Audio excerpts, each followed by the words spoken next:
नमस्कार शेतकरी मित्रांनो पाहुयात अहिल्यानगर जिल्ह्यातील महत्त्वाच्या अशा कृषी उत्पन्न बाजार समिती राहुरी येथील आजचे म्हणजे दिनांक 2 नोव्हेंबर 2025चे कांदा बाजार भाव।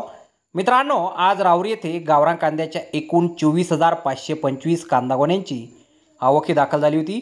त्यामध्ये काही सुपर लॉटला 2,000 रुपयांपासून 2,100 रुपये क्विंटलपर्यंत बाजारभाव मिळाला आहे, तर एक नंबर क्वालिटीचा कांदा 1,305 रुपयांपासून 1,900 रुपये क्विंटलपर्यंत विकला आहे।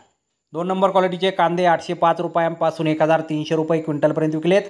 3 नंबर क्वालिटीच्या कांद्याला 100 रुपयांपासून 800 रुपये क्विंटलपर्यंत बाजारभाव मिळाला आहे आणि गोल्टी कांदा 100 रुपयांपासून 1,300 रुपये क्विंटलपर्यंत आज कृषी उत्पन्न बाजार समिती राहुरी येथे विकला गेलेला आहे। तर धन्यवाद शेतकरी मित्रांनो, व्हिडिओ शेवटपर्यंत पाहिल्याबद्दल। व्हिडिओ आवडल्यास व्हिडिओला लाईक करा, शेअर करा, चॅनलला सबस्क्राईब करा। पुन्हा भेटू अशाच एका नवीन व्हिडिओमध्ये। जय जवान जय किसान।